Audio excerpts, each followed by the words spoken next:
Seorang yang diberi karomah oleh Allah dapat menyelesaikan 30 juz Al-Quran dari tulisan tangannya dengan menggunakan tinta kalam, yaitu asap dari lampu tempel dan alat tulisnya menggunakan bulu ayam dalam waktu semalam.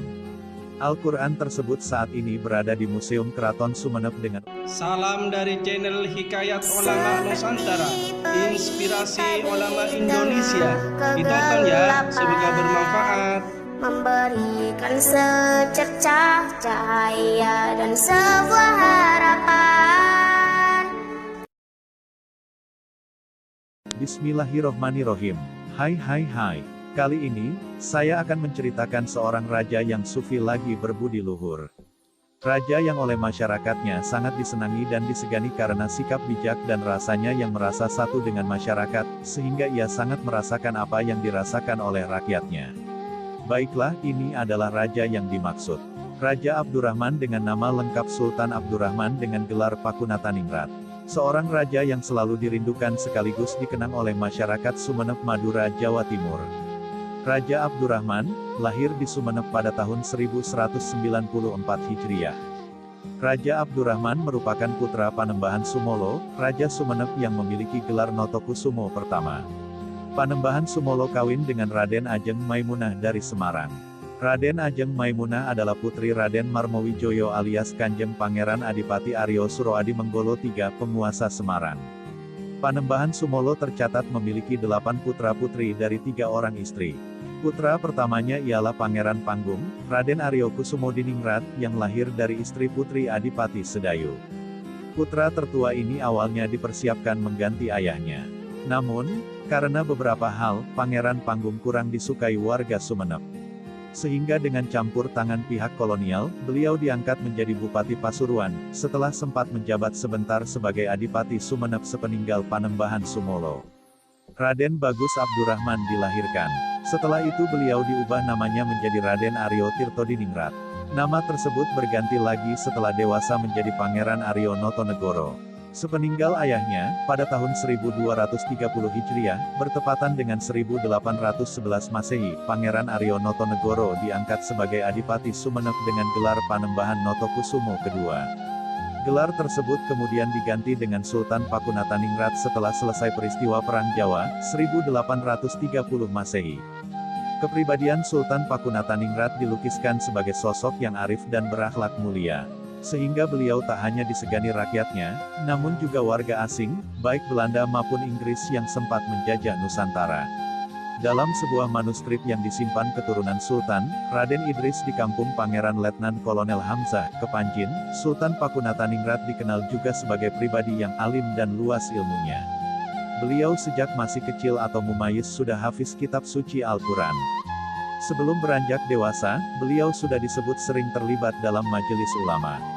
Saat itu beliau sudah menyerap dengan baik ilmu syariah, akaid, bahasa Arab dan gramatikanya. Begitu juga ilmu bayan, mantik, urudel, tafsir dan hadits. Sejak remaja, beliau juga dikenal zuhud. Tidak kebanyakan dari anak raja yang bersenang-senang dalam kemewahan. Beliau juga suka melakukan riyadlah dengan beruslah sambil bertapa. Hati beliau selalu terpaut dengan kematian sehingga tidak ada waktu baginya untuk berbuat ibadah dari setiap gerak-geriknya. Dalam ilmu tasawuf, Sultan Abdurrahman mendapat ijazah dan talqin 4 tarikah sekaligus yaitu Naqsyabandiyah, Khalwatiyah, Satariyah, dan Samaniyah.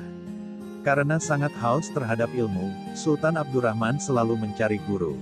Salah satu gurunya ialah wali besar di masanya, Sayyid Syekh Bafaqih. Sayyid ini ialah mursyid Fat Sultan. Selain guru, keduanya juga bersahabat. Bahkan sangat akrab. Keduanya saling memuliakan, bahkan konon sang guru mengakui jika dalam hal kewalian, Sultan Abdurrahman melebihi dirinya. Wallahu a'lam. Sayyid Syekh ini menetap dan wafat di Boto Putih, Surabaya. Sehingga dikenal dengan sebutan Sayyid Boto Putih atau Habib Boto Putih. Namun meski begitu beliau selalu berkunjung ke Sumeneb, kata Raden Bagus Muhlis, salah satu keturunan Sultan Sumeneb sekaligus pemerhati sejarah di bumi Joko Tole ini. Sultan Abdurrahman menemukan kuburan Sayyid Yusuf Telango. Pada waktu Sultan Abdurrahman menyebarkan agama Islam di Bali, tepatnya di pagi hari, pada waktu beliau selesai salat duha. Selesai berdoa terpengaruh suara orang mengucap salam kepada beliau lalu dijawabnya. dan dilihatnya secara batin, barulah terasa bahwa di Sumenep ada tamu agung penting. Maka buru-buru pulang Sri Sultan ke Sumenep. Setibanya di Sumenep dilihat dan ditanyakan tidak ada tamu, kemudian ditunggu sampai malam hari. Setelah salat sampai jauh malam, beliau beribadah terus terlihatlah suatu sinar memancar di angkasa, dari sebelah timur menghadap Sri Sultan yaitu Sayyid Yusuf bin Abdullah Al-Hasani serta beriwayat dengan lengkap bahwa beliau itu aslinya penyebar agama Islam di Makassar, di situ ada kuburannya, di Aceh, di Afrika Selatan dan di Sumenep.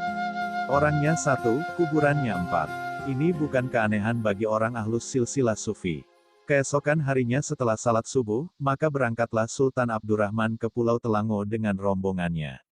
Setelah sampai di sana, beliau bermunajat atau mendoakan almarhum, maka jatuhlah daun lontar di keharibaannya dengan bertuliskan, Hada Maulana Sayyid Yusuf bin Abdullah Al-Hasani. Maka, dibuatnya pondok kuburan dan diberi nama, ditulis sesuai dengan tulisan di daun lontar tersebut, kemudian dibuatnya bangunan atau congkok pada kuburan tersebut. 1 tahun kemudian, datang lagi Sultan Abdurrahman ke Pulau Telango hendak berziarah ke kuburan Sayyid Yusuf, namun kuburan yang dimaksud telah pindah ke sebelah timurnya di luar congkok yang berarti beliau, Sayyid Yusuf tidak mau diberi atap. Dengan kejadian itu, Sultan Abdurrahman mengerti. Dan pada waktu itu, mulai dibangun pendopo, tempat terima tamu penjaga dan dibangun Masjid Jami, Telango. Karomah Sultan Abdurrahman. Ada kisah yang diriwayatkan secara masyhur di Sumenep. Dulu, tepat pada wafatnya Sultan Abdurrahman, Sayyid Syekh Bafakih bertaziah. Saat itulah diperlihatkan karomah keduanya. Sayyid Syekh Bafakih di bibir lubang makam Sultan berdiri sambil mengangkat sebuah batu besar. Beliau lantas berseru, jasad Sultan sudah tak ada di kuburnya, tapi sudah diangkat ke Iliyin. Kalau tak percaya lihat ini, sambil bersamaan menghujamkan batu besar yang dipegangnya ke jasad Sultan yang dibungkus kafan. Dan benar saja, kain itu amblas, tanda tak ada jasad di dalamnya.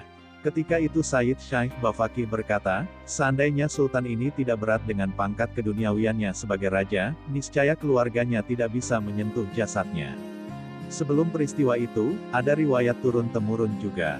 Salah satu anak laki-laki Sultan yang masih kecil, Pangeran Suryoami Joyo atau Pangeran Ami, bermain-main di bawah ranjang jenazah ayahnya. Saat itu Sayyid Syekh masuk ke kamar tersebut. Jasad Sultan tiba-tiba bangkit lagi, dan berdialog dengan Sayyid. Sontak Pangeran Ami kaget melihatnya, lalu berlari keluar sambil berteriak, "KKKI, hidup lagi." Riwayat yang diceritakan oleh Raden Bagus Fahru Razi ini terjadi pada saat Sultan baru saja wafat. Konon, Pangeran Ami sejak kejadian itu kalau bicara tidak lancar atau tidak fasih. Kata orang Sumenepnya, "Kakak, Sultan Abdurrahman wafat pada tanggal 3 Rojab 1270 Hijriah, bertepatan dengan tahun 1855 Masehi. Jenazahnya dimakamkan di sisi pasarean ayahnya di Asta Tinggi Sumenep. Sang Sultan yang konon oleh masyarakat Sumenep merupakan seseorang yang diberi karomah oleh Allah dapat menyelesaikan 30 juz Al-Quran dari tulisan tangannya dengan menggunakan tinta kalam, yaitu asap dari lampu tempel dan alat tulisnya menggunakan bulu ayam dalam waktu semalam. Al-Quran tersebut saat ini berada di Museum Keraton Sumenep dengan ukuran panjang 4 meter sedangkan lebar 3 meter dengan berat 500 kg. Subhanallah. Dengan perjalanan hidup Sri Sultan Abdurrahman tersebut, yang dapat kita teladani. 1. Beliau sangat haus pada ilmu sehingga ia sangat rajin belajar. 2. Tidak tergoda terhadap kemewahan dunia. 3. Suka beruslah, menyendiri guna takorub kepada Allah dan muhasabah yakni introspeksi diri. 4. Selalu ingat terhadap kematian sehingga gerak-geriknya diusahakan berbuah ibadah. 5. Berzikir tiada henti untuk mendapatkan ridha ilahi. 6. Berbakti pada guru, orang tua dan rendah hati pada sesama. Sumber, matamaduranews.com, lontarmadura.com, sumenepkap.go.id. Buku Sejarah Asta Tinggi yang ditulis oleh Kiai Raden Abde Razek KS.